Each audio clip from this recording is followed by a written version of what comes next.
Before 1974's Texas Chainsaw Massacre, the world was a more innocent place, at least on screen.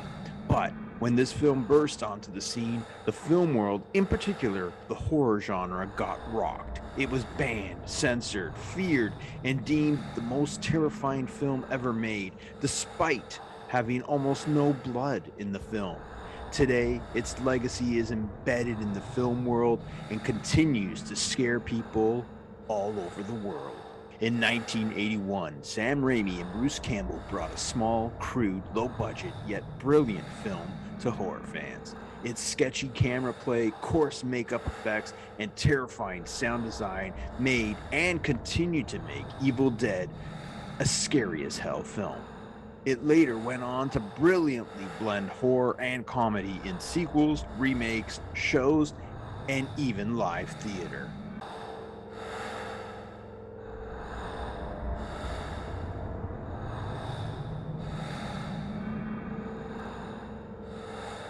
All right, so welcome to Horror Face Off. I'm joined by John. John, where are you from?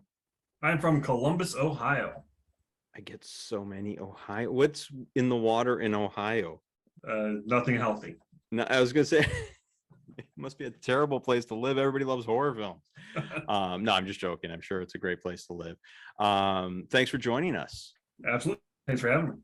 And we have Leighanne. Leighanne, where are you from? Los Angeles, California. Awesome. How you doing? How's the weather in the fall in Los Angeles? The same as the summer. It's just hot all the time. You guys definitely have the better seasons. You have seasons, so. So you'd rather seasons? Oh, definitely. I mean, it's 100 degrees all day, every day. It's not horror movie weather. Oh, okay. Yeah. Awesome. So, John, Leighanne, you guys have never met. I have worked with Leighanne before, but so this is going to be kind of cool. So Texas Chainsaw Massacre and Evil Dead, I'm assuming you're both fans of both films? Absolutely. All right. On both. Okay, so let's get to it. So we're going to start off with the story and the plot, and I'll start off this one just to kind of, ease the two of you into it. So, I mean, as far as the story goes, for Evil Dead, I mean, I think it's pretty straightforward. I think both films really have a straightforward plot and story. So to me, there's nothing earth-shattering or anything to really tip the scales. But I think that I'm going to lean a little bit towards Texas Chainsaw Massacre just for the cannibal aspect. Yeah, that's my vote. But what do you say, John?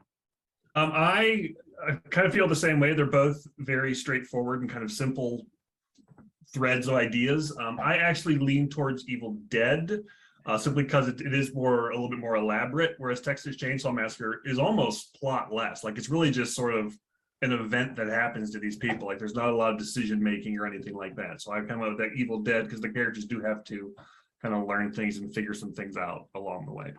Cool. I like this 3-person panel because there's always going to be a tiebreaker.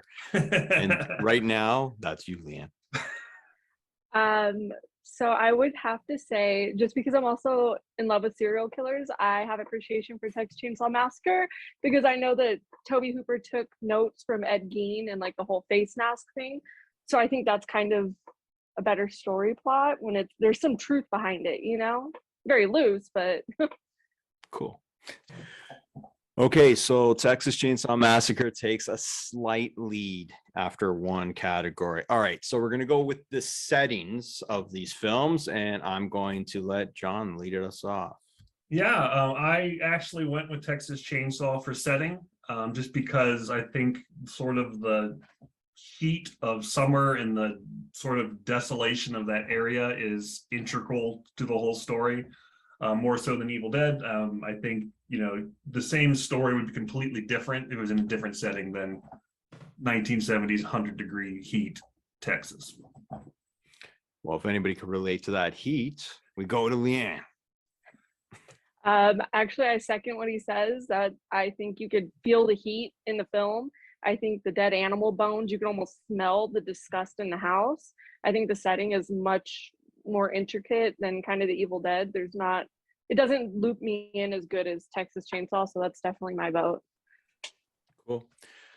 All right, so it doesn't matter what I said because Evil Dead is going to take this category, but it's a cumulative. Just to explain to everybody, it's the cumulative votes at the end that crowns the winner. So with that being said, I'm going to go with Evil Dead. And I completely agree with everything you said, both about Texas Chainsaw Massacre. This one was really hard for me. The only reason why I will go with Evil Dead is because kind of the reverse. It looked cold and it looked dank and dark, and usually when there's a horror film in the woods, I'm like, I'm sold right away. So and those look like some hardcore woods too. Nothing cushy about, you know, the setting. So I'm going to give it to Evil Dead, but yeah, to me they both had stellar settings. So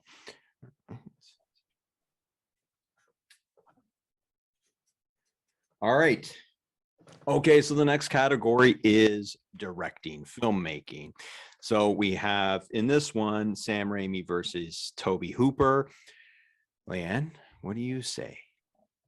You know, this one was hard for me because I really appreciate what Tobe Hooper started from and what he did for the film and kind of his basic take on it. But I am going to go with Evil Dead on that because I think that like the whole going across the ground and that sound and all that directing that he does, I think is almost iconic. So for me, it's Evil Dead on that. John? Yeah, I think this was the tougher one too, because it's not really an apples to apples comparison because their styles are both so completely different from each other, which I think was make this conversation so interesting. I actually went with Texas Chainsaw on this one. Just because there's such a very sort of specific realism to it and a graininess to it, and the way it's, you know, there's not a lot of Hollywood quote unquote shots in it. He very consciously kept it almost as a, you know, long before there was found footage, it almost kind of feels that way. And I think Hooper did a really interesting job with something that seems very literal and straightforward, but he creates a very different atmosphere with it just by the way he kind of shoots everything. Cool. Yeah, this one's tough because I think they both have such a cool film style to them that actually made their low budget work for them. And I'm going to lean towards Evil Dead because I really, and this is the slightest of margins, I'm going to lean towards Evil Dead just because I think a lot of the interesting filmmaking in Evil Dead was intentional. And with Texas, as brilliant as it is, and as much as I celebrate the way it was shot, I sometimes wonder how much of it was actually Tobe Hooper's vision versus what they just had to get done and how they had to get it done. So I'm not convinced that Tobe Hooper was, you know, a long-term genius. He was in this film, but anyway, so I'm just gonna give the edge just a little bit to Evil Dead, but again, it's close. All right, so we're gonna go on to acting. So the next two categories are acting and characters. So let's not mistake in the two. So we're just sticking with acting. We'll start with you, John. What do you got to say? I think it's one thing to me where Evil Dead has a bigger advantage. It's probably here. And I think a lot of that's just he gives his actors more to do. You know, again, there's a more dynamic sort of relationship between them. I think they have more things to do to sort of build their relationships. So I think they come off as a little bit more fleshed out, no pun intended, than the actors in Texas Chainsaw, who are kind of just feel like they're along for the ride sometimes. All right, I'm going to chime in, and I'm going to basically agree with you. I almost with everything you've said, so we'll keep it short.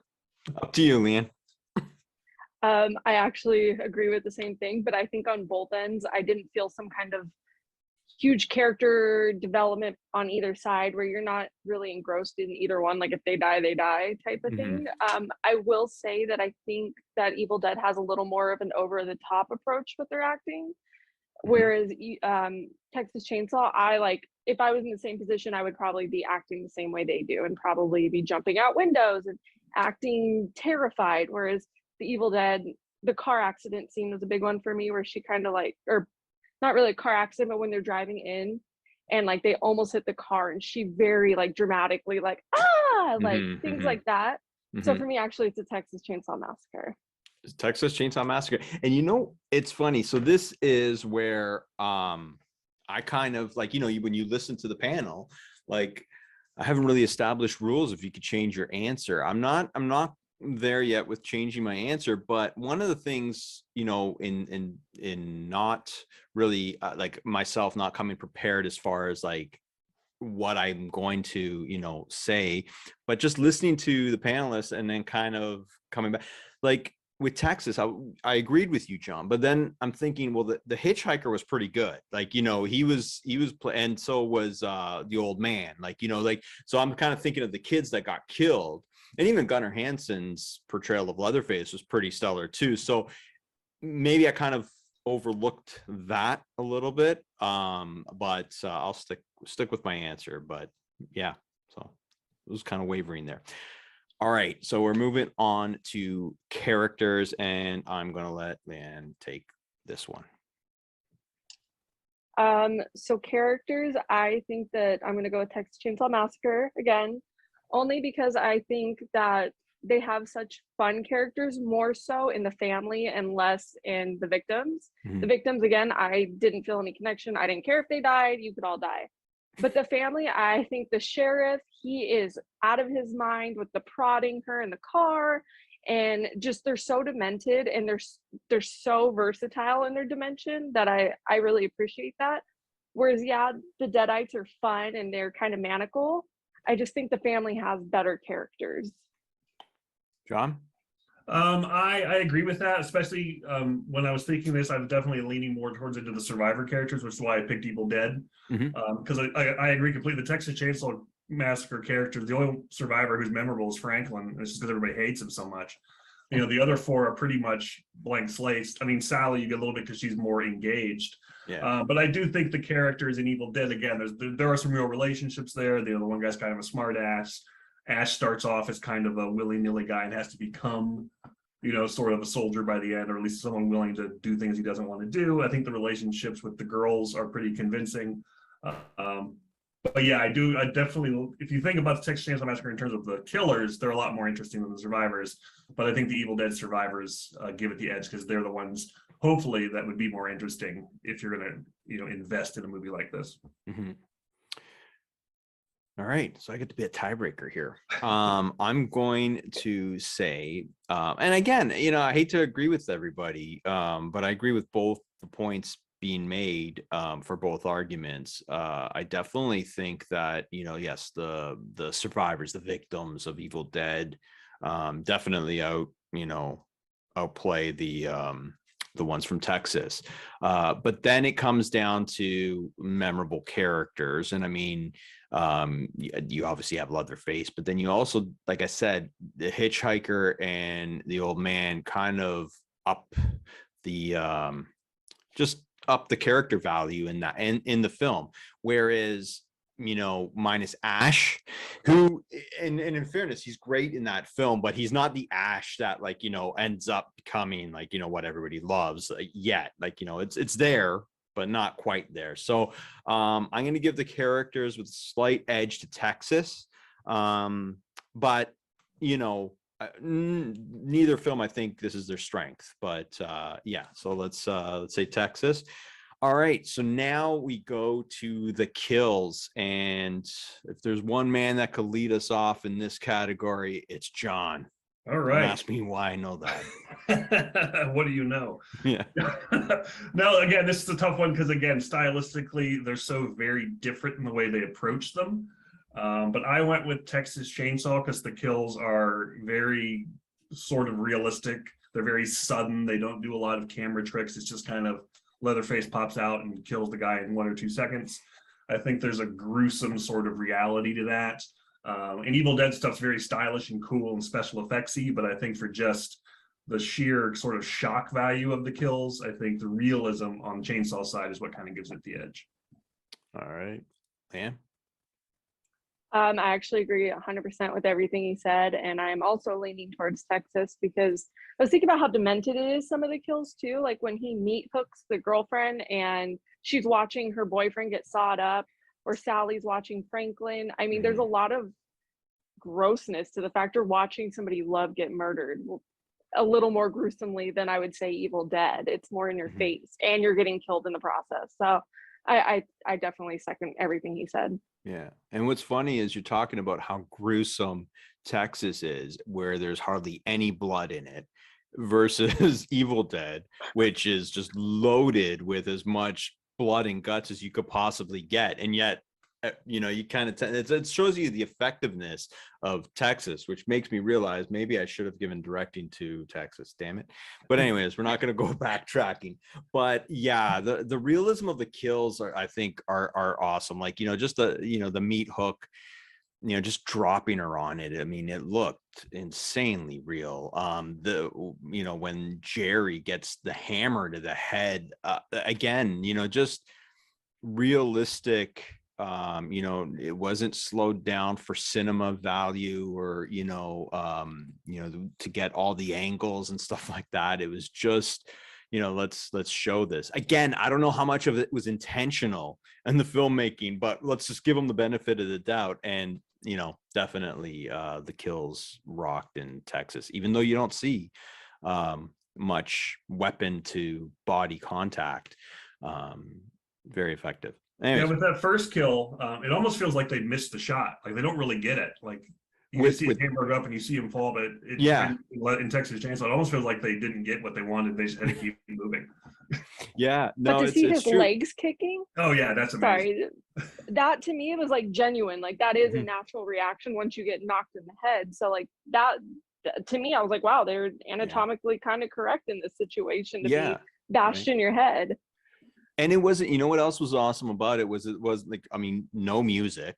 So it pops because you just don't, but like even just like his legs are just rattling on an unpleasant like metal sounding, like normally in a film you would kind of cover that up with a cleaner sounding thing, but it was like just like I don't know, it was a wood board or whatever, and it was ugly. It was an ugly sound, and it was kept in there, and it made it so much more authentic. So like, yeah, this is where I think Texas kind of really shines. They didn't have the greatest characters, but they killed their characters with care. So that's all that matters in the horror world. So, all right, so we're gonna go with scare factor. And how the movies affect you scary wise. So let's start off with John. It almost seems a little contradictory if we talk to how much the realism of Texas Chainsaw Massacre is effective, but Evil Dead really scared me more, especially when I saw it when I was young. Just because I was so afraid of supernatural monsters and demons and things like that. It's a little cartoonier for sure. But I think that's easier to respond to when you're watching a new horror movie, or if you're younger, at a party watching a horror movie.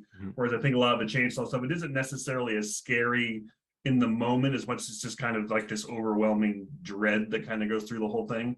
But for just straight up like making me, check under my bed, it was the deadites and the pencil in the ankle and the Evil Dead that did it to me.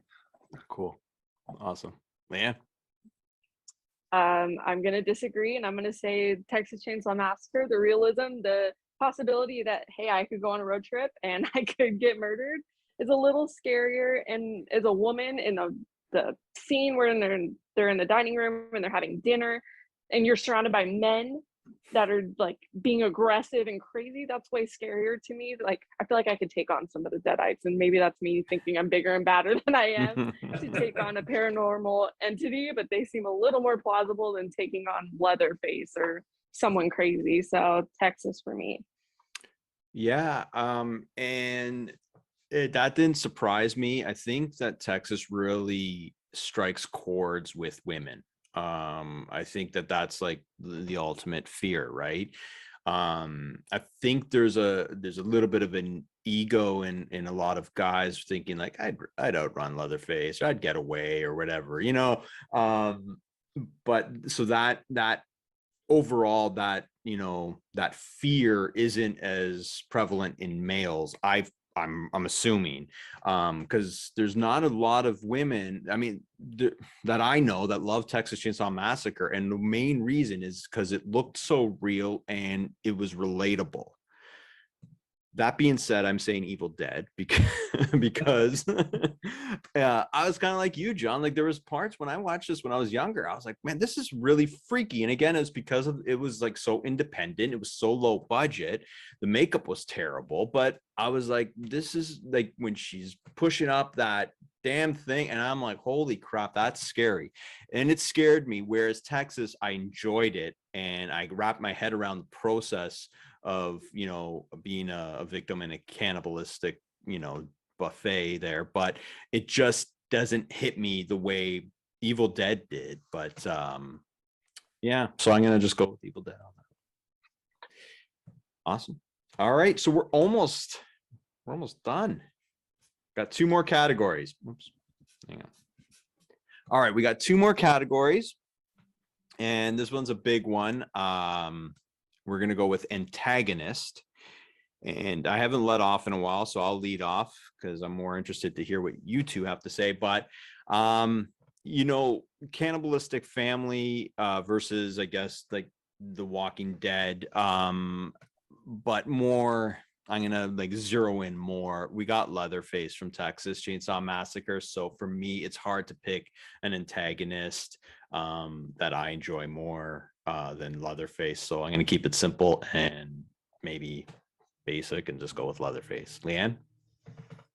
I'm going to second that. I think he's big and scary, and he's got a chainsaw and a fake face.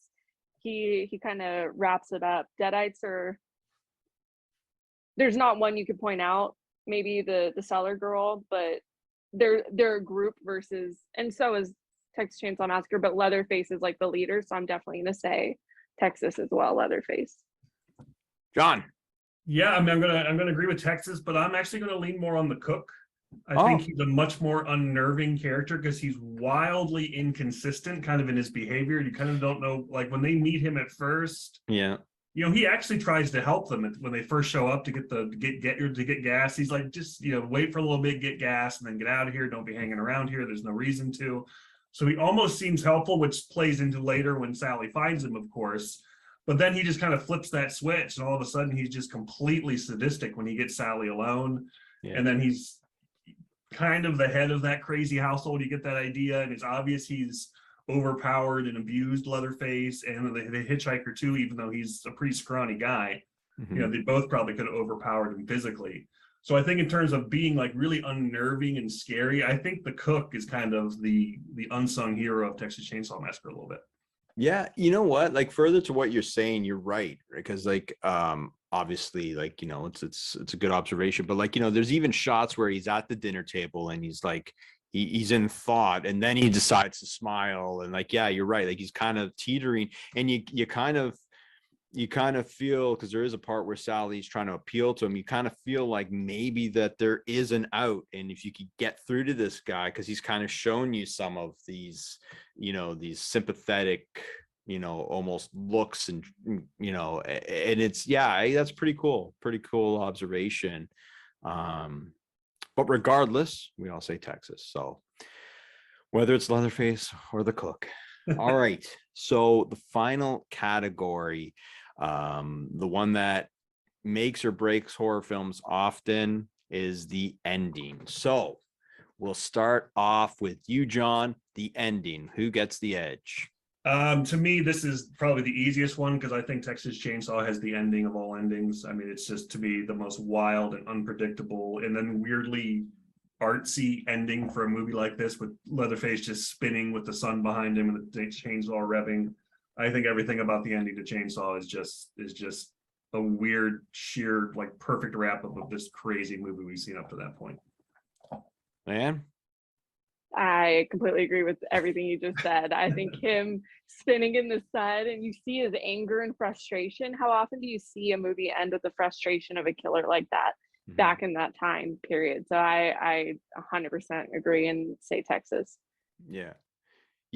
It looked like, you know, like, I mean, Even again, just playing with like the chainsaw, how it just leads into the black screen before the credits and stuff like that. It's like you feel like you just got away, by the skin of your teeth, and it's it's one of those films that once it stops, you're still rattled from the way it ended. That's pretty effective and very unique.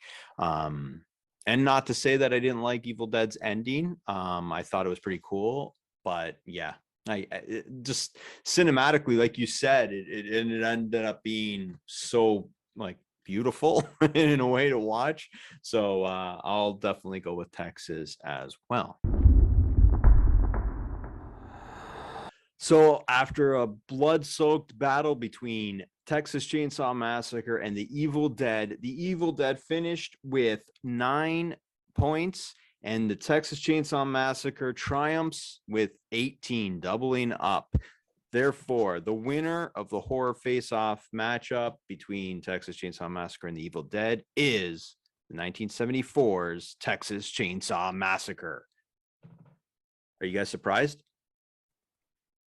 A little bit, yeah. I think I was a little surprised, just because, again, I think in terms of being stylish, Evil Dead felt like it might have that edge. Yeah, I think Evil Dead feels a little more mainstream in today's society, so I was a little surprised because I thought maybe I might be the one off on this situation, but I guess not. I guess not. Awesome. Well, I'd like to thank you both for being on the show, and I'm hoping that I'm going to see you on future shows. But for now, that's it for the horror. Well, that's ruined that one. Yeah, take 2. For now, that's it for Horror Face Off. I'd like to thank John from Ohio and Leighanne from California. I'm Jason from Toronto, Canada. Hope my Canadian accent didn't throw you too much. And we'll see you soon. Take care, everybody. Stay scary.